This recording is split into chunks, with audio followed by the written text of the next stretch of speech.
Welcome to the Third Degree Masonic Podcast, where we are always on the level. We're your hosts. I'm Brother Samuel. I'm Brother Gabriel. And we're just a bunch of Masons trying to find our place in this fraternity. Welcome back, craftsmen. We hope you enjoyed our previous episodes. Today, we're going to do an interview with someone I will say I admire. I respect. He's kind of a pain in my butt, but I wouldn't change anything about him. He brings a lot of joy and levity to my life and kind of reminds me that sometimes life doesn't need to be so serious.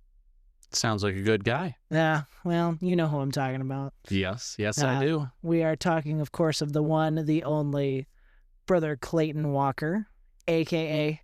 Brother Half Ton. And we'll have him on the show here in just a couple of minutes. Craftsman, thank you for taking this journey with us. We hope things are good with you and your lodge, and hope you're enjoying this summer. Anything from you, Brother Gabriel? No, I think I hope the brothers are doing well. I know it's been hot everywhere. It's been very hot in Topeka everywhere we go. So I really hope that the brothers are staying hydrated. If lodges are on summer break, I hope that things are going well. If you guys are still meeting through the summer, I hope you guys are taking it cool, maybe having Hawaiian shirt meetings like we do. I was about to say Hawaiian shirt meetings and strawberries. That's kind of the Ohio tradition for double meetings. But so, yep. All right, craftsmen, I think this is gonna brothers. I think this is gonna be a pretty crazy interview, so we're gonna just jump right into it with Brother Clayton Walker.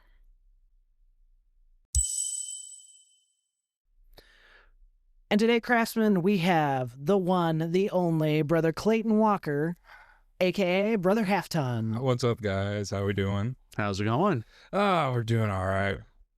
Just got home last night from a Post Malone and a Hardy concert. So today we're a little worse for wear, but we're happy to be on the show. Thanks for having us. How was it?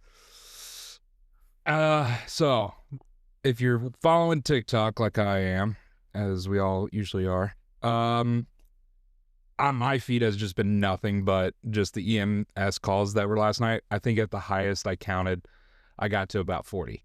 Just people just passing out. Heat stroke. Oh, dude, it was so hot, but it was awesome. What was just baffling to me, and I've reached a point in my life, which is ultimately we'll get into, I reached an old age in my life where I finally sat there, because I used to be that drunk kid who would show up to concerts hung or already drunk and, on whatever and having a good time. And now I'm that old guy going, God, these poor babies don't know what they're doing to themselves. They need to hydrate. They need to drink water. And now I'm sitting there going, don't you have a parent that loves you? You need more water. You need more water. You need fiber in your diet. Oh, my God. All right. So, Brother Clayton, you are a relatively new Mason. Yes.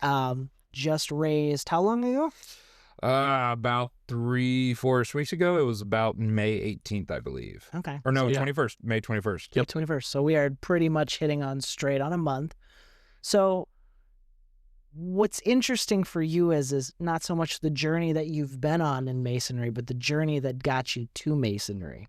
Yeah. And I look forward to jumping into that here really soon. But first, I'd like to let the craftsmen know a little bit more about you. So what is it about you? What do you do for a living, brother? All right, so I have the weirdest job in the world, and I love it. I work in the beverage industry, but I work mainly in the coffee side. So I work for a company called Renoco Coffee, which is one of the oldest coffee distributors in the country, and I fix coffee equipment for a living. That's literally my whole job. Is I go and I travel around the countryside finding the most random gas station that called me, and I fix their coffee brewer. And then I drive 3 hours to my next appointment, and then I come home. And then sometimes you give your favorite brothers free coffee. Yes, because my company is very, very nice and gracious every once in a while to send me, their lonely technician, some samples. Or I have a customer who doesn't sign up with us anymore because it's on a month-by-month basis, usually, or a contract of 6 months, whichever the sales does, and they will sometimes just abruptly quit. And it might not be for or for, me per se. It might be a sales or whatever. They have a disgruntled reason to quit, and they will literally just throw coffee at me, and then my company will just be Like, looks like you get to go home with 4 boxes of coffee. Have a nice day. So, and then I got to find people because I don't really drink coffee. I've moved on. Now I'm a hardcore caffeine addict. It's C4s and monsters for me, baby. Straight to the veins. My wife is a big coffee drinker. So if you ever looking to offload some, you let me know. It's just so nice. I love how businesses like to, take care of you by giving you coffee. Mine just gives me trauma. So, we're good. Hey, Mine gives me way more overtime than I asked for. Well, I'm sorry that you have to deal with the trauma. But I have to hold an entire city together with spit and baler wire. And Gorilla Glue. Yeah, Gorilla Glue. Congratulations, everyone. You have no idea what your water infrastructure is being held together with. Nobody wants to know. Well, now when you put it like that, you do only look at nudes all day. That's really all you get to do. I You do get to kind of look nudes. I look at the deepest of nudes. Yeah, and it's That's that was- an interesting inside joke for anyone who doesn't know what you do. He's been making this joke since the day I met him. Yeah, you only look at nudes for a It's living. never been- I don't get why it's so difficult when you have to go to never- college. I've never made it. I've never Would you thought of like it. to explain what plumbing, I that have to inside know joke is to the HVAC. craftsmen who may not know? For those of you jumping in for the first time, craftsman, I'm an X-ray tech. I look at bones and tissues, and I scan you, and I see the inside of you. And he just likes to think that that's looking at Again, nude. you only look at nudes for a living. Oh God. Well, I think it's time to just rip the Band-Aid off. So, craftsman, it's an interesting situation with this whole thing of saying how much I respect and admire Brother Clayton. We have actually known each other for quite a long time. We're Too long. going on, what, 5 years now? Yeah, too long. Ever since I had to take care of you. Oh God. So we are actually both members of a motorcycle club together. Yes. That's how we met. He was actually one of the first brothers there that I ever met before I ever joined. He had just recently gotten in and took it upon himself to make sure that I had the most miserable experience as a probie. Oh, I was a great. probationary member. Yeah, it was. Oh, shut up. Did you die? No. You had a great time. And at the end of it, you said you wouldn't trade anything for anything. I didn't. I had a great time. But Yeah. definitely saying my pleasure to people every time I got them a beer was. I like Chick-fil-A. It's, you know what? Look, Proby, when you hand someone a beer, I want you to say my pleasure when they say thank you. And, he got really mad at me for that, but I stand by my decision. Now we make every probie we get do that. Customer service is A1 here. Every once in a That's while. serious. That's hilarious. I cannot wait to someday go to your events, and if there are probies there, I can't wait to have one of your probies say my pleasure. My pleasure. And you're just going to smile and go, I know where that came from. Yep. So, as I said, I have known you for about 5 years. You're probably one of the guys I do the most with out in the club. We ride together pretty regularly. You're one of the few people I can actually ride side by side with, and I don't have Except when we turn left. except for when we turn left. That only happened a couple times, but I don't have to think when I ride with you. We kind of are in sync. We kind of know what the other's going to do before we do it.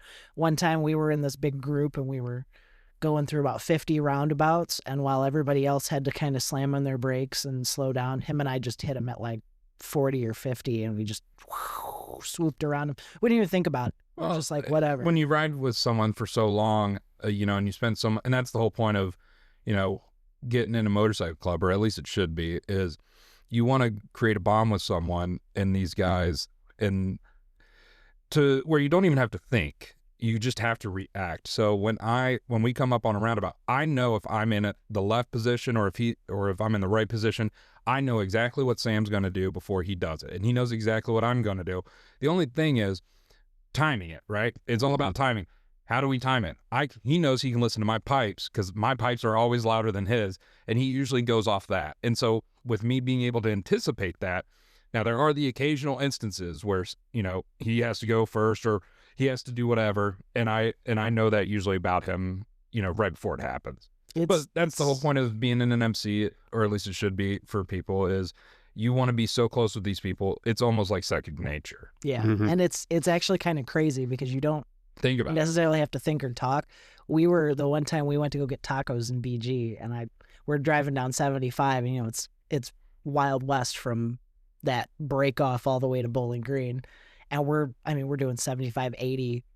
And all he did was look at me, nod, I nod, and we both went, flew around all this traffic, jumped back in the right lane, and then we're going back to doing 70. Tisk, But like, tisk, tisk. Allegedly. Allegedly. well, I mean, it's 70 miles an hour through there. Speed demons. Well, you don't really want to be in traffic with a bunch of semi trucks where they're gonna That's fair. smush you. That's fair. Yeah. That was kind of where we were. It's a little dicey. But when we ride together, we're not trying to get there as fast as we can. We're enjoying the ride, but sometimes you got to pick a better position, and sometimes you got to trust your buddy to say, hey, this is where we're going. See, now this is why, because I like taking little ride strolls. Can I get a moped and join your guys' club? No, And that's just, me. and 500 just go, 500 cc's or above. But you I'll can't. get a 500cc you moped. could get a. You can't could get, a, they don't make them. I'll fab. You can Well, get then a. that's just a custom motorcycle. Just go out and buy yourself a. Predator motor from Harbor Freight. They sell them at 600cc now. dump Just it in there you go. I'll Make your own put that on my thing. wheel. I'll put that on my wheel horse, and I can just ride along with you guys on my wheel horse. I Or don't just care. go buy I love what's those Can-Am Spiders? Yep. It's perfect. Nobody says you've got to be on 2 wheels. You can be on 3. I'll get one of the That's World true. War II bikes from reenacting. Oh, and those I'll are go cool. along with Oh, you the guys. Girls. Those are actually really cool, though. Yeah. But anyways, so we have known each other a long time, so I know a lot about just hanging out with you and spending time with you. I know a lot of your history. I will tell you, never in a million years did I expect that not only would we be Motorcycle Club brothers, but that we would also be Sonic brothers too. So it's kind of an interesting story of how we got there. But you're not originally from Northwest Ohio. You're as we were talking about before, you are a transplant, I guess.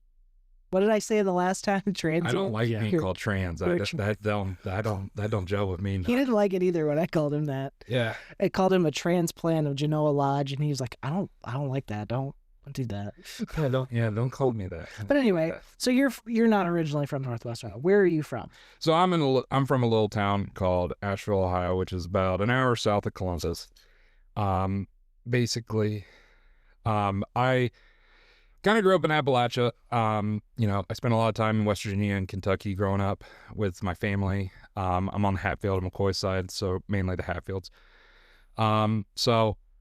Parents got divorced when we lived in Cincinnati growing up, and then we moved to Asheville. My mom and I did, and then my sister, when my parents got divorced, I graduated high school. She went to BG, and she fell in love with a boy, my brother-in-law Tyler, and they have given me 3 wonderful kids as nieces and nephew. And basically, when my sister became pregnant with my niece Eliza, she was like, hey, I'm having a lot of trouble. She had like the postpartum, all that good stuff, right? I was 21 at the time and was just like, hey, like I can come up and help you, yada, yada, yada. And she said it would help me a great bit. So kind of packed up everything. I didn't really have a lot going on at the time. Just kind of moved up here and found a job, then found a girlfriend, and then eventually got married. And now I bought a house out in the countryside, so I'm kind of stuck. So Which we are sitting in right now. yeah. So if you hear some weird echoes, that's my It's the nice little ghosts. farm country house. Yes. It's the ghosts. Yes, It's just a John. house settling. His name's John. He's a cool dude. So we actually bought the house from a guy, or from an estate. So the old owner had passed away of cancer, and his name was John. So we are fairly convinced that that's just John. Could so be. if you hear like a in the background of this recording, just know it's John. Jesus. John sounds like a nice guy. I'm sure he's just in the living room having a beer. Oh yeah, he's totally cool, but his plumbing work was not the best. I can tell you that. Probably the electrical work too. No, I'll give him that. I have found like 2 or 3 things that are pretty not good. So I feel like if you buy a house and you don't at least look at 1 or 2 things in the house and go, why did they do it that way? right, yeah, no, I totally agree. Except when you go to some houses, like what's weird is when me and my wife went through the whole buying or the house buying process. It was just so weird seeing what people do to their homes, and you really get a good window into their personalities in a sense. And boy, howdy, was there a lot of holes in walls. Like, you'd be shocked how many Kyles apparently owned a house in Genoa area and Oak Harbor. They're like, dude, it was so bad. We went through one house where they had one of those ring lights that influencers use with the fan in it so they could like take headshot photos. He had hardwired it into the overhead light and exhaust fan port for the bathroom. And it was just hanging by the wires. Like, it wasn't screwed in. It was just hanging by capped wires. And I looked at my wife and I went, no, we're not buying this house. And long before then, she's like, I'm just going to be honest with you. I didn't want to come inside. We're good. Yeah, we're good. Thanks for having us. So, but no, we're sitting in my old farmhouse just having this podcast. Ouch. I like it. So, getting back to the topic of masonry a little bit. Yeah. What was your first experience with Mason? So that's actually like a weird story because like the club, like the motorcycle club comes into that too, is obviously through you. We had another member named Red who he said he was he was a Mason at the time. And he had came in, like I knew a couple Masons through the club. And then we had a prospect come in named Chris, nicknamed Cheese, rest in peace, brother. And he unfortunately passed away in a motorcycle accident a couple years ago, and he was really big into like demolay. He did a lot in the area, and he and I spent a lot of time together. We were just really good buds. He would always come over like on Fridays, or we would go out and do stuff together throughout the week. Just mainly because that's kind of how I was. I was young, and I'm 30 now, so I was 23, 24. I think he was in his 50s when he died. Yeah, so I mean, this was just, this was a little bit while ago, but like I was a young guy and he was a single guy who liked to get out, and so we would just have natural conversations, and I would just, like I knew nothing about masonry, like even when I went through the degrees, like the EA and my candidacy and all that, I didn't really know anything about the masonry, and I'll be real, I didn't want to look up what was on the internet because, as everyone listening to this knows, the internet is not always right, and it was weird, some of the stuff that you find. And I was just, like no one in my family was into masonry at all, so I would just talk to Chris about it every once in a while, and he'd tell me what he could. And after he passed, that just kind of left like a hole in my heart. And so I just kind of like had taken some of the lessons or who he was, like he let masonry be his, his personality in a way that you could see the good it did in him. And so I went through some mental health stuff about a year ago, and like I just started getting out of it this past winter. And I knew I had been stagnant for so long as a person, and I had, my personal belief is if you're not growing as a person, you're kind of, either plateauing or you're coming down as a person, right? You always need to be improving yourself in one way or another, whether that's physical, whether that's education, whether that's financial, whatever the means is, you need to always be improving yourself, and we should always strive to work on ourselves and be better humans on this rock, because we're all not here for a long time. Well, and to put it into some perspective here, like, so us being, just for Gabe's benefit and the listeners' benefit, like us being members of this motorcycle club, like it will help you improve in your riding. You got guys that can teach you Right. how to work on your bike. You can, you can sit there and talk about the best kinds of engines and hang out and drink beer and, get, pretty much I pay dues every year to get bullied. It's pretty great. I kind of love it. And we drink beer. And our meetings run just like masonry meetings, just, there's beer and lots of yelling involved. But like, that's not the kind of place you go to like grow spiritually. That's the kind of place you go. Yeah, thank you, Sam, You for find clarifying you that. find your like those guys are our brothers. They're like family to us. But like, you're not gonna go find your cousin to be like, hey man, I want to have this deep thought about esotericism with you. Correct. Right? You might have a couple of guys that you can do that with, and those are the guys you're gonna have those conversations with. But for the most part, that organization exists to be a brotherhood and for the Motorcycles. of enjoying motorcycles.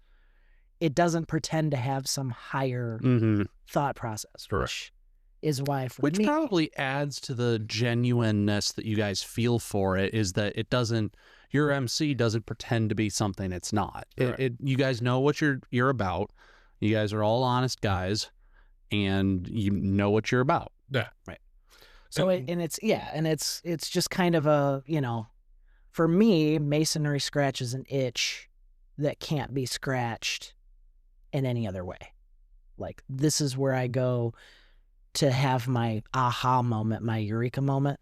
The club is where I go to be around my, like, a different kind of family, but also to have that adventure, that excitement, the, you know, Right. the bikes. Like, people get, you know, it's not unheard of to sit down at the bar and literally talk for 2 hours about bikes. That's it. And you're just like, by the time you leave, you're like, we literally... What's great is you've had that same conversation at least 5 times. At least So 5 that's times. the other At least problem. 5 times. At least 5 times. But no, so. like, and I guess that's the great summary, right? Is I kind of look at it like this: like the club is where I go, you know, to be a man, right? Relax and relax, unwind. drink beer, talk, do manly things, cut firewood. The you know, lodge is where I go to really understand who I am as a person, because like everyone else, we all have baggage in our life, and you know, I'm no exception. And through the lessons that I've learned through these degrees, a lot of these lessons have really helped me figure out who I am as a person deep down, and helped me not only improve myself spiritually, but also, you know, within my marriage and within friendships and stuff like that. You're just not going to get that out of a motorcycle club. It's just a different experience, right? Mm-hmm. So when Chris passed, I had always, you know, I had some questions, and then I, you know, reached that point. And I just, you know, I hadn't been growing, you know, at least spiritually, or, you know, as a person like I've been wanting, or at least in the direction that I've been wanting. And so I then went up to a brother in the club named Adam 12, who's also a Mason and is my mentor in the lodge. And Sam and I said, hey, you guys, I want to join lodge, and started hanging out with Adam 12's lodge, which is now my lodge in Sylvania. Barton Smith represent, whoop whoop. And so, and so Sam, I originally had intended to join Genoa, and Sam was just like, hey, you know, we meet every, you know, once a month, you know, but I got a lot going on with my wedding planning. I got a lot going on with my job at the time. He said, I can get you a mentor, but I can't mentor you, and I just don't have the time. And then I went to my brother Adam 12, who I knew was a lodge member at Barton Smith, and he just said, well, we meet every week. And I went and started talking to those guys a little bit more. And, you know, it just came down to who could give me, who could help walk me through, just walk me through the degrees a lot, and give me the kind of like undivided attention. Because also Sam and I have competing schedules. He works nights, I work days. So when I would be up and about wanting to talk about the degrees and learn the lessons and stuff, he would be asleep. And we all love you, Sam, but it's quite annoying when you turn off your phone. It is. Don't disturb. Yeah, there's a reason for that. Yeah. I will also tell you this, though, just from the outside looking in, I don't think you could have picked a better mentor in masonry than Adam. Yeah, he's good, amazing. He's a real good dude. He's also with your ADD and your. He has truly helped me. He needs to calm down and center, because I don't know if your listeners can tell, I'm a fidgety dude. He's all over, but Adam's kind of the guy that's like, hey, shut up. Yeah. Listen. Which is weird, because in great. lodge, he is very much like a child at times. And what's great is he knows everything, and he's so knowledgeable. And he's a senior warden. And what's hysterical is just how he just goes through the meetings, and out at the club, he's like, can't you just grow up? Can you grow up and be an adult? And I'm like, no. And he's just like, well, you need to. And then we get in lodge, and he'll goof around. I'm like, can you like stop being a child? And he goes, who the hell are you talking to me? And I'm like, really? Oh, and it's funny because like whenever you would get to you're doing your degree, we can't talk about too many details, but they'd be like, you know, they're like, Brother Walker, is this? Are you okay with this, Brother Walker? Do you want this? And you're like over here, he goes, Brother Half Ton. Yeah. And it was kind of weird. It's kind of weird hearing, because when you're in an MC, everyone knows you by your name, right? So everyone knows. Has a nickname. Yeah, everyone has a nickname, you know. But like, what's great is when you have not a generic one, and you have like one that like really stands out. People remember you, especially if you have a personality where you stand out as well. So it's very odd now hearing my government name of Clayton being used. It's very weird, because before I used to use the who called me what by where I knew them from. So if I heard, "Hey, half ton," before I could turn around, I'm like, "Yep, this is MC related," or whatever. And then now it's like, "Hey, Clayton." It could be anything. It could be personal or lodge. Well, and it's crazy because somebody will come up to you and be like, "Hey, do you know Clayton Walker?" And I'm like, "Who's that?" Like, obviously I know who you are now, but I'll be like, "I don't know what isn't he in your club? I don't know what's his road name." "Oh, his name's Half Ton." I'm like, "Oh, I know Half Ton," but like I wouldn't necessarily. It's really bad when we go to the hospital when somebody's in an accident, and you show up and you're like, "Hey, we need to see our buddy that's in an accident." And they'll be like, "What's his name?" And we're like, "Red." "What's his name? I don't. Wait a minute. I know his name is this. I know his name's John, but like, what's his last name?" So you're looking on Facebook trying to find their legal last name or their wife's last name because you're like, "I just know him as Jim Dog," like they're all Big Jim Red, right, or Big Dog or whatever. Like we don't use. Well, like that's what happened to me. Like when Club Brother Red went down, I went to the hospital and they were like, "Who are you here to see?" I'm like, "Red," and they go, "Sir, there's no one here by the name of Red." I'm like, "You didn't even look in the system." They're like, "I don't have to," and I go, "Huh?" And they're like, "We need a full name, sir, first," and I went, "Oh," and I was like, and I said the first name, and I'm like, what the heck? And I did exactly that. I had to get on Facebook. We had the same thing happen with Pretzel. Yeah. So, but Pretzel. Yeah. Yes. So anyway, how do you earn a nickname like Pretzel? Because he's twisted. He's twisted. Yeah. Like a pretzel. What? Yeah. You just got to meet him. Yeah. A lot of these guys, you just got to meet them. Yeah. Like for example, like when I meant earlier by like a generic name, like there's always a dude named Tiny, and it's always either because he's really tall or he's a really big dude, and it's a joke. So it's like, okay, I don't need explanation of why you need a nickname Tiny, but then you'll meet someone and their name is just Tin Can, and you're like, okay, I got to know why you're called Tin Can or whatever. Yes. Or in my case, so my road name's High Pitch. It's for my voice. I mean, for the record, I want the viewers to know I didn't need to know why we called you High Pitch. If I would have just met you out of a crowd, I would have been like, yeah, I can see that. Yeah, thanks. Love you too. They did want my club just to see what my nickname would be. Your nickname would probably be Sheriff Doofus. Officer Doofy. Officer Doofy. Oh my God! I want you to know that nicknames are never. They're kind of like they're never good. They're never good. They're earned, and they're kind of like pilots when they earn their names. For Blue fighter. Falcon. That would be my name. Oh God. Okay, so this is no lie. I'm just gonna tell this quick story for the viewers, and it's nothing like illegal or anything, so it's pretty funny. For those who don't know, there's a movie called The Bike Riders, and it's the origin story of a motorcycle club in the United States. That's one of the big four. Tom Hardy. And Sean Austin, who played Elvis. So it's a really good movie. It's about the origin story of the Outlaws Motorcycle Club that started out in McCook, Illinois. And so I go to see this movie, and there's two guys at the end of my row because I got there a little late, and we walk in, and there's two motorcycles parked by the front door, and I'm like, okay, there's probably a biker here to see bike riders. We get in, there's two guys at the end of the aisle. They're both wearing, like, they're not club members because after the movie, they get up and they walked by me, and I stopped and I looked at their back. They were just civilians, and means they're not club affiliated, but they had like stuff like the big eagle with the flag and stuff like that, the Born to Ride and stuff. But they had given themselves nicknames, and one guy's name was Scorpion. And I was like, that's cool. Like, I'm not even gonna ask you anything more because I don't want to know. I don't want to talk to you because you nicknamed yourself Scorpions.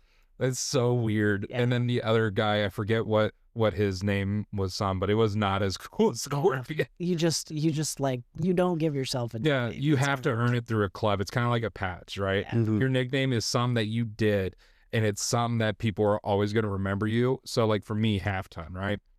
I earned my nickname because I'm a big dude. I'm a farm bred, 6'3". I literally look like a defensive tackle. And so I started hanging around the club, and one of the members who's older in age now, but he was active at the time, T-Bone. Yes, he got his nickname because he got T-boned and so by a car. So they gave him the nickname T-Bone. I was telling the guys how I'd lost all this weight. I used to weigh like 440. Now I'm back up to 300. But I was 440 and I was like 200 at the time, and I was weightlifting and stuff. And I was telling him my story, and the guy goes, half ton. If he gets in, it's half ton. And ever since then, everyone's called me half ton. It just stuck. So I was just like, and I didn't want to be called like big dog or something big, because I knew that would end up with my nickname or something. And I was just like so concerned. I remember at the time I was just so concerned with like just being called like something big. Fat guy. Yeah, just it's essentially saying fat guy. Yeah. And it sucks. Same thing as tiny. Tiny usually is a nomenclature or a placeholder for big guy. So I was just like, I was like, cool, half ton. That sounds pretty cool. I could use that to pick up girls at the bar. It's pretty tough. Yeah, I like it. Not even tough. I was just like, that's just unique. I just want a unique name. But so we've kind of talked about you joining the club and coming up here and how you got your starts. And having been around me and Adam and how you got into masonry, what was it that made you decide like this is it? This is the step I need to take, is to join masonry? Honestly, it was just something Chris always said to me was like, lodge is where I go to improve myself and to improve my mind. And for so long, my mind was, I hate to say it, but my weakness, not like dumb or anything, but like I was going through mental health problems, right? And so I knew lodge would help me, give me the lessons and the tools and resources through the lectures and all that to better understand myself and better understand my emotions and do all that good stuff. So I was just like, you know what, I'm gonna make an attempt here, and I'm gonna do lodge. And so I just went to Adam and I said, hey, I want to put in my petition, and away to the races we went. See, I really like that, because a lot of people don't always come to masonry thinking about it in a philosophical way. Right. Some do, but there are oftentimes a lot of guys who come in because they know their friends are Masons, or they've seen Masons at the parade, or they read the Masonic conspiracy books and they want to know if it's true and stuff like that. So yeah, I didn't learn about the conspiracies and anything like that until after I was already in. So if there's any conspiracy that's true, I'm already host. But no, I like your rationale and I like your reasoning for joining. Do you remember when you asked Adam for a petition? Did he get you one like immediately too? Did he have it ready to go? No, okay. No. I try to always have a few petitions with me wherever I go. If I remember correctly, like I had gone to Barton Smith, or he had gone to his lot, or to Barton Smith, the lodge, and I told him, hey, because my lodge meets every week, every Thursday, basically. And if we don't have a meeting, we have fellowship night. Some lodges do this. Mine is really active with our group of guys. We like to meet once a week, regardless whether it's a stated meeting, a special meeting, or whatever. And so he had told everybody, hey, look, we're going to have a friendship night. Clayton's going to come out. He's interested in joining, yada, yada, yada. So they had already printed out the petition before I got there. And so when I got there, they basically just kind of did my interview. Oh, nice. Or no, I got it backwards. Yeah, I asked him about it, and he brought it into the clubhouse, and I filled it out at the clubhouse. And then I went through the petition. I had to meet them at their lodge for fellowship night, because our lodge, we do a little, just a little interview just to get to know you, make sure you're a good fit and you're a good person. And I just went to the fellowship night, and they finalized everything. And then I was told, you're getting initiated on this day. Be here. Awesome. Be here, be square. Yeah, and that be here on the square. Yeah. Oh yeah. And so that was so interesting, was going through that, because again, I didn't know anybody other than like club brothers and a few casual friends. That's about it. But like, I didn't know anything about masonry. I didn't try to look up anything. And that was one of the things they told me when I was going through the process, was just, hey, don't go look up anything, because we don't want you to get fed the wrong information. And also, and this is another thing, is after hearing it, I understand it. and after hearing it and going through it, I understand it now. When guys say you're only going to rob yourself of the experience and you're not going to get the full weight of everything if you look up stuff and like read it before you go through it. Yeah. And so like once I went through the first thing, I was like, or the EA degree, and I was like, what the fudge was that? And it was just very, very interesting. It was interesting. See, sorry to go on a tangent here, but since we're talking about the EA degree, I'm not a dumb person, but I process information. So does everyone. A little bit differently. And I just think there are times where I sit through a lot of the degrees, and I really think the lecture should be its own thing. Now, the reason I say this is because new guys are getting a lot thrown at them in the EA degree. And I mean, Clayton, we can talk about your experience, what you felt after this, but I just, if personally, because I know a lot of guys would not like me saying this because this is how things have been forever. But I honestly believe it would be better for the candidate, better for education, and better for engagement if the degree itself happens, and then after the degree, we have fellowship time, dinner, contact information with everyone else in the lodge is exchanged. You get your mentor assigned to kind of help you explain a little bit. Then the lecture happens. Now, there's always been a problem where only one person knows a lecture at a time. Mm-hmm. So why not, now the next meeting is the lecture?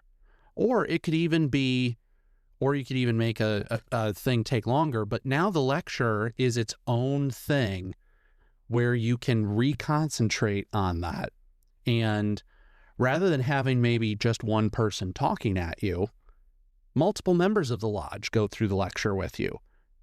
Your mentor is sitting there with you, and periodically through the process of the lecture, you're allowed to ask questions, or you're allowed to ask your mentor questions, or you're able to process that information a little easier rather than just having gone straight through the degree, straight through all of that information, because you're still processing the audio, visual, and feeling, even though you don't have a lot of the visual to process. Right. It still goes into it.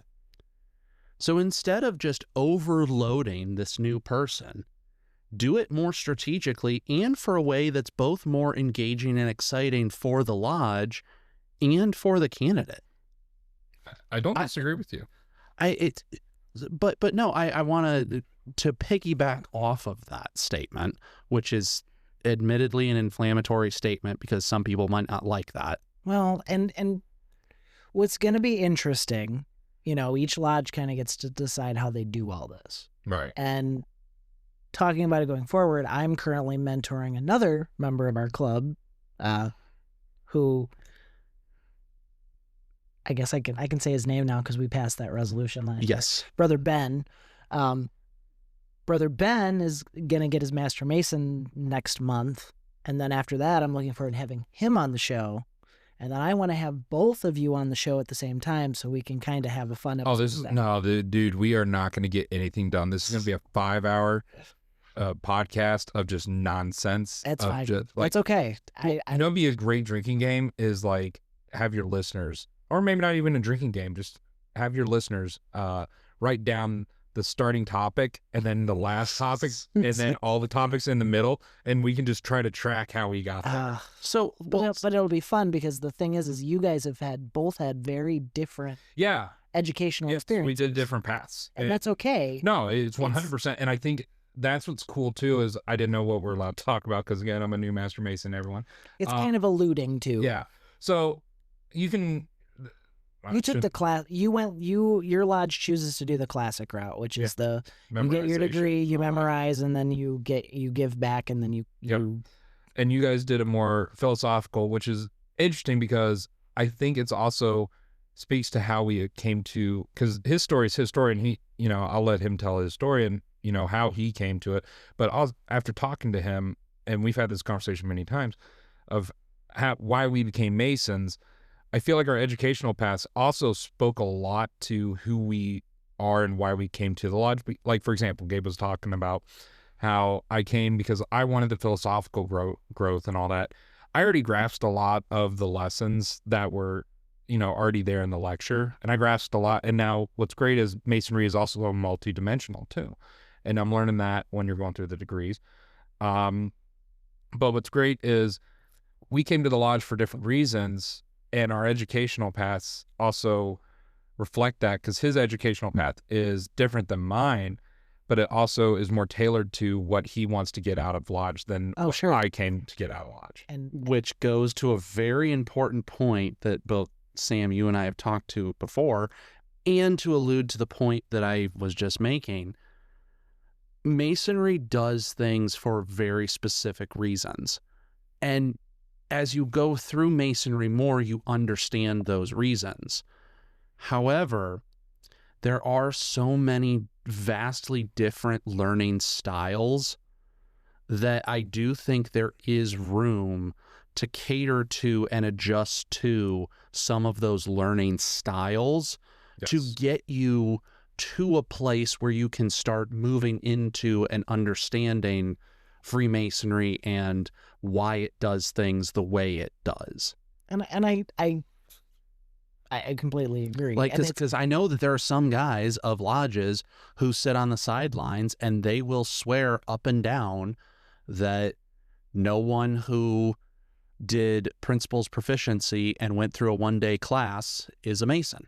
I've met some of these guys. Some brother, other than Brother Miller that we had on the other day, who's now a district education officer. Well, and what I mean, I hate to say this, I would never gatekeep in Masonry, but that sounds very gatekeeping. Yes. I mean, especially because Brother Walker, if you don't mind me saying, you very much present Appalachian in your in your mannerisms and in your stature and in just kind of because I pick a banjo on the back porch, wearing overalls doesn't mean I'm stereotyped. There's nothing wrong with that, and I think that's something that the joy of Masonry has, is that men that you wouldn't necessarily think Masonry would be good for, or who you'd think maybe wouldn't really make the cut for Masonry, actually make some of the best Masons. Make some of the best Masons. And this is the thing, is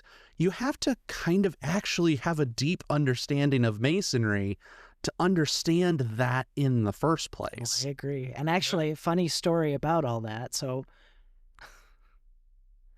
I believe you were an entered apprentice or a fellow craft. I don't remember, but it was about the time we were having the Grand Master's reception. You weren't there. You were out of town. Oh, yeah. I got to take your spot. Yeah, I gave you my ticket. He took Gabe's spot. And fun fact, listeners, for those of you that don't know, the Grand Master's reception, the Grand Master comes to Northwest Ohio, and we throw a big shindig for him. They do it in every district.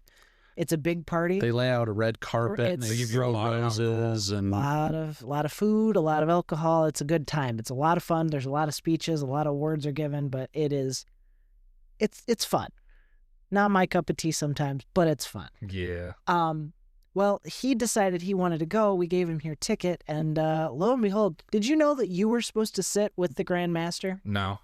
Did you know Not that at all. because you weren't there to sit with the Grand Master, they put Brother Walker next to the Grand Master? That's not the truth. That's actually not what happened. What happened? So that's what I was told. Ooh, now this is juicy. This is juicy. So my worshipful master at my lodge, Dave, Captain Dave, as everyone calls him. Dave Zostek. Oh my God, he's just the best. He's another.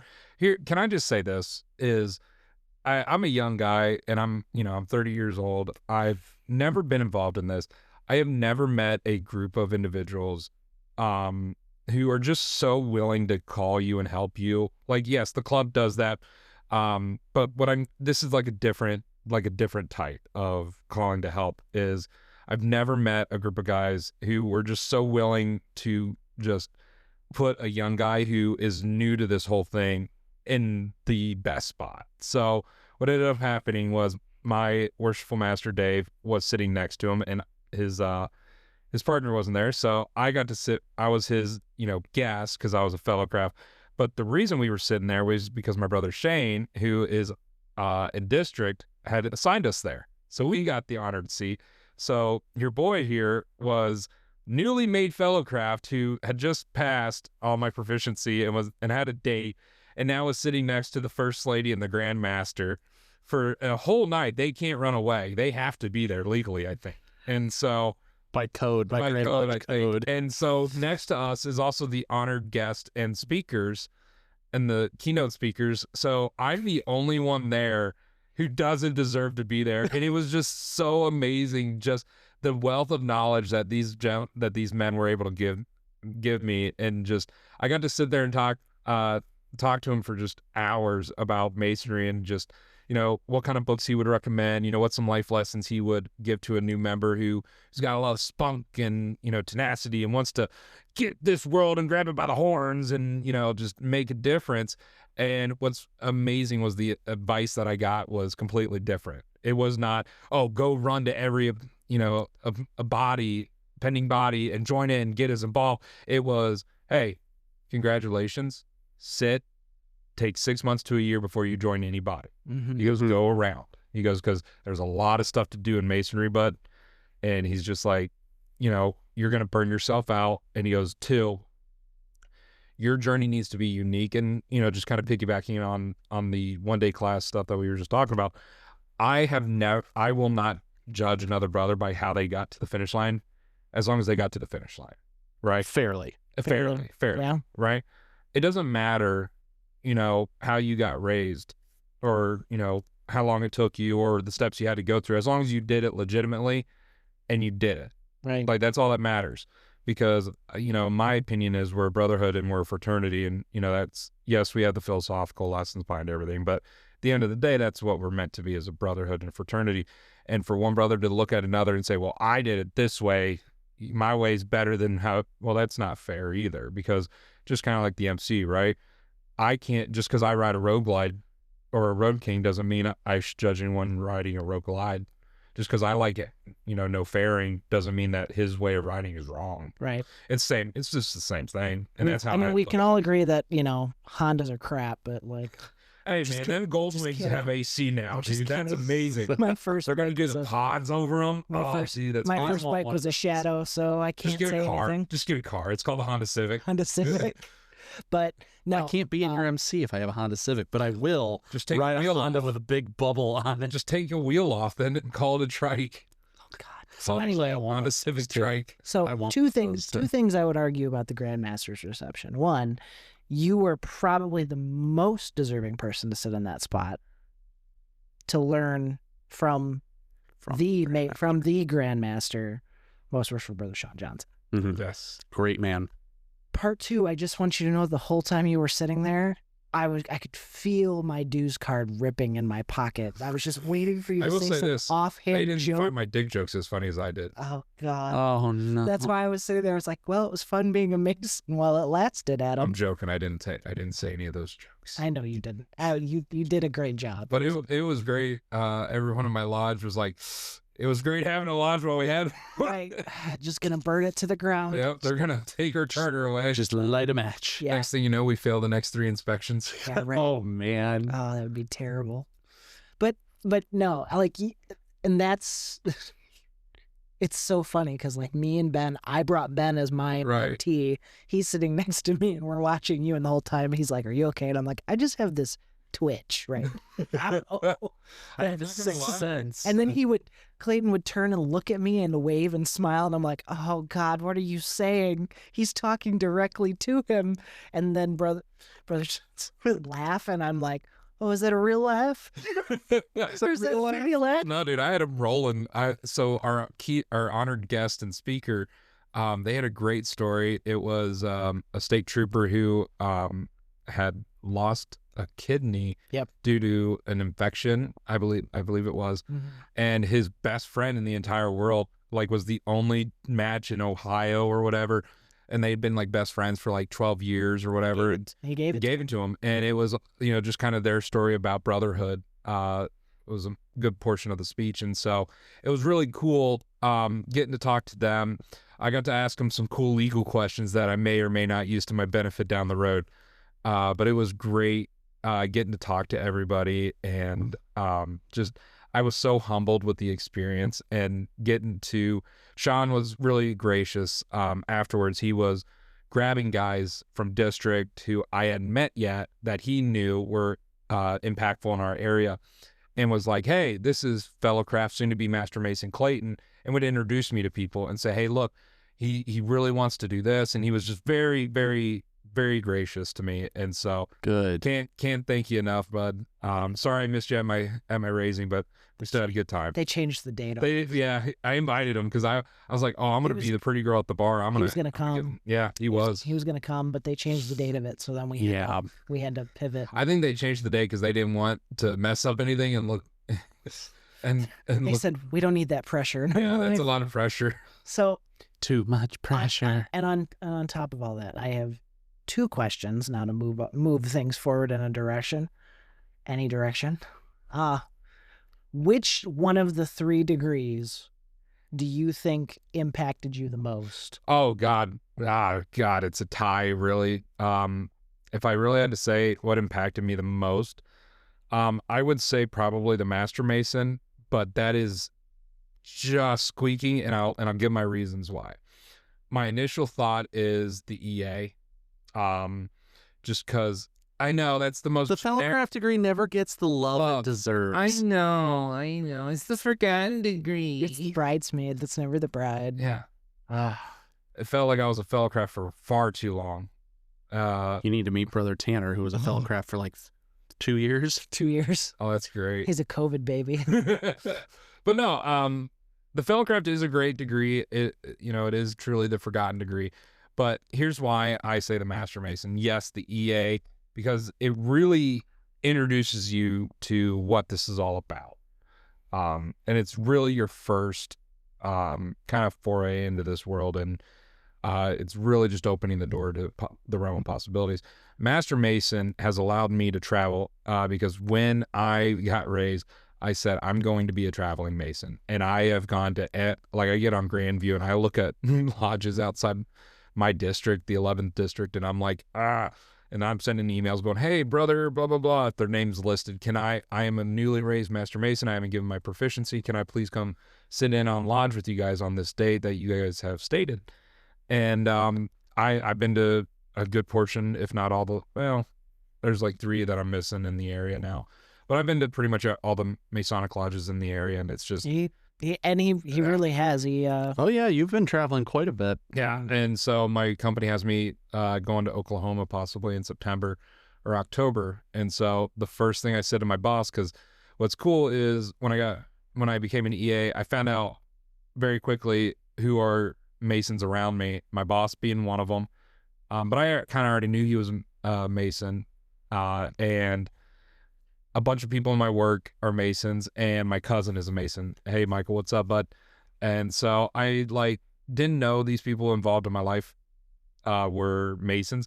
So what's cool is when you become a Mason, you get to, finally talk to them, and they give you cool advice. But I told my boss, John, I was like, hey, since they want to send me out to Oklahoma, where are they sending me? And he goes, probably like this area. Why? I go, I'm going to find out what lodges are in the area. And when we go, we're going to go travel and go to lodge every night. And he's like, dude, that's so great. Cool. Mm-hmm. That's what we foreign traveling is always great. Yeah. Always take the opportunity to do it if you have the opportunity. It's like you going to Tennessee. Yeah, I didn't even know, because I go to Tennessee every year with the wife. I'm sorry. What? Tennessee's beautiful. I love Tennessee. I will retire to Tennessee. Dude, it has become the new California. No, it has not. Don't even say that. Don't even say that. You watch it in 5 years.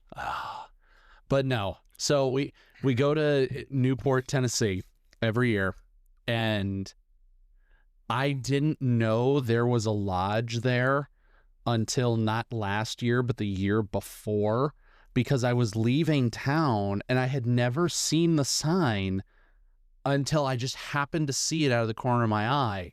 I said, wait a minute, there's a lodge here? I've been coming here for 3 years now, and I didn't know there was a lodge here. So And just on the spur of the moment, a few months before we took our trip last year, I was like, we're going to be taking a trip. There's a lodge there. And I looked up their schedule, and I got to go to their version of inspection while I was down in Tennessee. That was pretty cool. It was great. That's pretty We dope. had a whole episode about it. Foreign traveling is I want to go to foreign, not foreign as like countries, but foreign as So jurisdictions. even going state to state would Yeah. be considered foreign travel. For Yeah, us. and it's And I'm gonna always do a that great thing to do. My first lodge I'm going to. So every year on Labor Day weekend, my wife and I go to Delbar in West Virginia, where my family originated from. It's in Mingo County, West Virginia, because I'm a Hatfield, so from the Hatfield McCoys. So I get to go down there. We do the Hatfield McCoy trails. We ride side by sides and all that. And so my cousin Michael is a Shriner down in West Virginia, and so he belongs to Red Jacket Lodge, and so they have a meeting that Tuesday.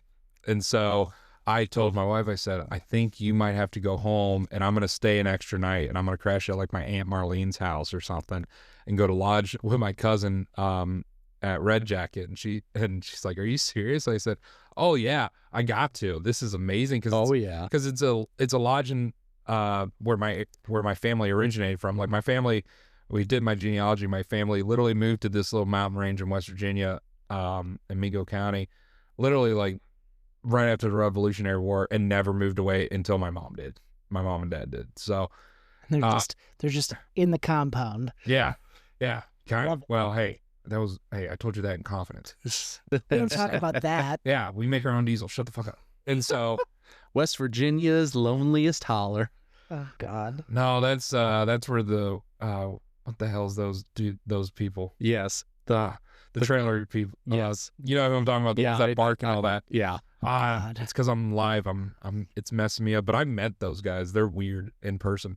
The one that barks, I met him when I was a kid. My grandpa took me to that area, and they just happened to be at the store. And because my grandparents lived in Paintsville, which is right across the state line, basically about a half hour, 45 minutes. And so we went over there one time, and like, yeah, it sunken eyes, everything, dude. It freaked me the hell out. It was dope. Well, aside from the craziness of West Virginia, But anyways, I hope that you get to go to lodge there. I hope Oh, yeah, you get to that's go what to we were lodge talking in about. Oklahoma. It's going to be a lot of fun. Oh yeah. So Well, if you ever find your way to Nebraska or Wisconsin, let me know because I can hook you up there. Yeah, we know the other Masonic podcasters out in those states. So no. We Okay, got yeah, connections. yeah. That's the other thing Masonry does. Masonry teaches you how to make connections. dude, I talk to the guys from 357 and Time for Fellowship all the time. We literally just text back and forth. The Heath from I want to be in that group chat. you can't. Well, see, and that's Well, the where- one's gonna be messaging you. He needs some assistance with a guy that's gonna be moving to Ohio. So Sure. I gave him your number already. He's got orders for the military base in Columbus. So Oh shit, he's in. Oh I told him you'd hook him up. So yeah. But- Yeah, but I disagree with you guys though. You can learn how to network pretty efficiently in any organization, like with the motorcycle club. I know guys out in LA. I know guys in clubs out in LA. I've never been to LA before. I just knew someone that knew how to get to hold, or they were visiting someone, and you just meet them. Fair I enough. think what Gabe's trying to say is Masonry does something a little differently than the MC world does. So like when you meet other people in the MC world from other clubs, assuming that they're not a member, a different charter of your own club, you have motorcycles in common, but like sometimes you got to find that common ground other Correct. than motorcycles to build that relationship, and it takes a lot of effort. Like, yeah, you can talk about bikes and whatever, but that's not usually what brings two people together. It's something else. Well, And and that's where that masonry. middle person came in. But Well, masonry has something. you can just talk about masonry, and masonry will immediately. Oh yeah. And suck you in. also, It's like There- easy mode. there's no. I've never encountered it. There's no quid pro quo in Masonry. Like the 357 guys, we can call them up and talk to them about Freemasonry stuff and advice and stuff, and ask them for help promoting a podcast episode or something, and they they'll don't. do it without thinking. Right. Like it's not a question of no brothers are going to intentionally try to take advantage of each other. And that's the promise that we swear to. That's the rules that we live by. We take care of each other. And yeah, there is something joyous about meeting traveling men in the wild that you've never encountered before, but something about them. It's in the way they walk, it's in the way they carry themselves, it's in the way they talk with you. And then you find out they're a traveling man. Actually, I do have a good question for you now. Now that you're a Mason, now that you're fully, your blood, jumped in. Blood oath. Right. Blood oath. Do you notice things now differently as you're going about and just like going about your daily life that you're like, oh, I never realized there was a Masonic lodge over there. Oh, that guy is definitely a Mason. That guy could be. That is, Kinda, yeah. It does take time. It takes. No, like I did. So, like I said, I'm a traveling technician, anyways. So, like, I cover like a 600-mile radius for my job. Like, it's not unheard of for me to do, a 500, 600-mile day, and be home before 5 p.m. I travel a lot. So when you travel a lot, you see a lot. So I had always noticed. And I, like, even when I was young, like when I was 20, 19, going through my apprenticeship, and it'd be late at night. What's always weird is you'd always go through these small towns, and when I mean small towns, I mean like rural towns of like less than 500 people. And there'd be sometimes a bank, but there was always usually a gas station. And down the street from this gas station was almost always a lodge. And I would always see that. I would always see the Masonic Lodge symbol. And I knew there was a Masonic Lodge. Like, I knew of the Freemason or the Free and Accepted Masons and all that. So, like, I knew of them. But I just didn't know the knowledge that I know now. I just didn't dawn on me how common that was until I became a Mason. Now I'm like, oh yeah, I see that all over the place now. But yeah, I mean, I saw it before, but like it didn't really register, And then what's weird now is when I run into Masons in the wild, like you said, they almost always just have that ring. They always have a ring on their pinky, and so that usually always gives it away. And it's kind of the same thing with the MC, with being an MC. Guys, if they don't wear, their what we call cuts or colors or whatever, they usually have like a T-shirt on, or they'll have like a ring on that has their club emblem. Right. So I was already used to looking for that anyways. So it's just weird. And I look forward to talking about that with Brother Ben. Like, there's a lot of things that are so. Oh, dude, he sends me the coolest stuff. Like, he goes to weird spots for lumber because he's a lumber guy. He delivers lumber. He'll send me weird stuff all the time. He's like, look at this lodge up in Michigan, and it's like a barn. He sent one to me the other day. It was a barn in the middle of nowhere, I saw he sent me the same one. Yeah. So I mean, I'd always seen that there was always a lodge in every town, basically, but like, it didn't really dawn on me the significance of that, right? Until I became. And now you know what you know. Yeah. So I mean, I guess that answers that question a little bit, but not really. So, no, it does. It does answer that question. I think so. I do. And so now here's where I would like to start looking to the future just a little bit. Yeah. What is in the future for Brother Clay? So I want to get in line. I want to get in line for officership. Basically, start going through that stuff. Next election in February, I think it is. November. That's what it. Okay. So we'll come back. So I'll start doing that in November. It's just because, as we all know, lodges are struggling at times. My lodge has a lot of members, and I'm gracious of, the great membership we have, but, active guys, wise is a little bit on the older side. So I want to step in, do my part, give the older guys a break. That way they can pass on that knowledge. And I'm willing to listen, and I'm willing to learn and go through everything. And I just want to get really involved. And so I want to start hanging around. There's Grotto. The guys at Grotto seem pretty cool. I want to check out what Grotto has to offer. I definitely know I want to do maybe the shrine, do Shriners. the guys have already talked to me about doing the motorcycles. So I kind of want to do the car though. The Lancers. Yeah, the car. The car seems... Charlie was a Lancer. He can hook you up. Dude, those things look so cool. And for the listeners who don't know, again, I'm 6'3". I'm built like a defensive tackle. I just want to see if this thing will move with me. That's the other thing. I felt so bad for you guys during one of my degrees, dude. Oh man, that sucked. It wasn't as bad as you think, I promise. No, it was not bad. We've done worse. Bigger guys. I just want you to know, while it was going on in my head, I literally was saying to myself, I need to really see if I can qualify for Ozempic. Like, because I felt so bad. It's like a Masonic ad for Ozempic. Hey, fatty, lose some weight. So no, Do you and your brothers have trouble taking you to the gate? Well, then call 1-800-SQUARE, and you'll get your Masonic Ozempic. It's a new square-shaped pill. It's just got green beans on the front. Better patent it before someone takes it. But no, I don't know what the future holds. Pharmaceuticals. The third-degree pharmaceuticals will be rich. Oh, God. Just so you know, you came up with this idea in my household, so I deserve at least a 5%. I'm going to say 10. I was going to give you 20% because I like you. Okay. That's how brothership works. Sweet. Anyways, we're all riding new Harleys next year. Anyways, I don't know what the future holds for me. I do know I want to get in line. I want to get involved with my Blue Lodge. Whether, I go into the appending bodies, who knows? I definitely have a lot of guys in my lodge that do Scottish Rite.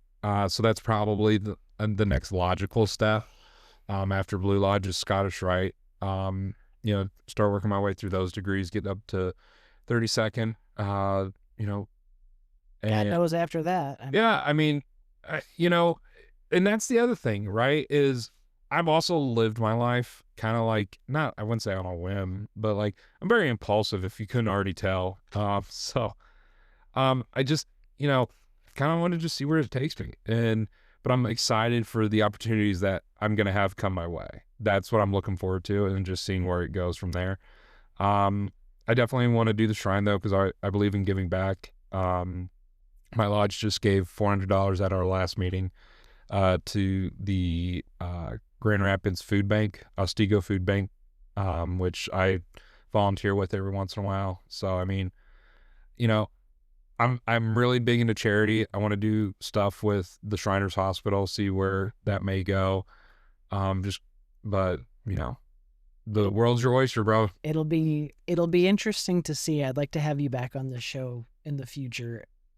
I definitely just want to travel. Yeah, that's what I want to see where you're at going forward. I mean, I'll know. We're all looking forward to it, because I really liked what you said with all of that as a great way to tie up, and a great thing to look forward to for the future of your Masonic career. Yeah, I mean, what's cool is, like, again, I found out I had a couple Masons in my work, and so we're all on this little email thread, and it's kind of cool getting to talk to all the guys in different areas. And what we say in the thread is obviously private, but a lot of it is, hey, I'm coming out to your territory to help you with this install project for a couple weeks. Oh, great, we got lodge. Sweet. What attire? And you get to see guys interact like that, and then every once in a while they'll share like a picture. I'll look on their Facebook, and you can see they went to lodge together. Perfect. And it's just cool shit like that gets me excited.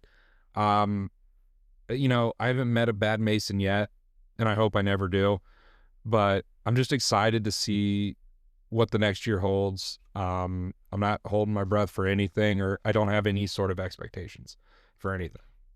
I guess that's good. Yeah.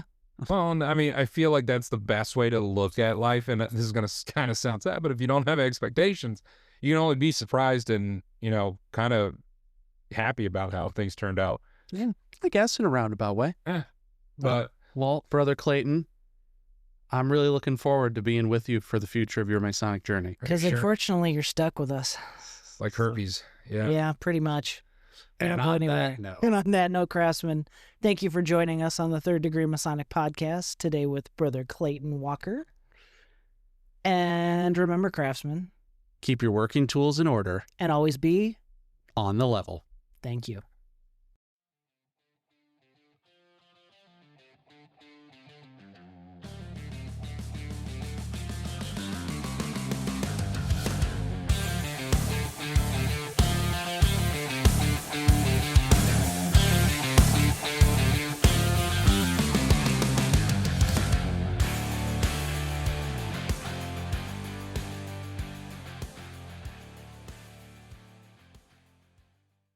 The views and opinions expressed on this podcast do not reflect those of the Grand Lodge of Ohio, its officers, or any of its jurisdictions. They only reflect those of the hosts or guests.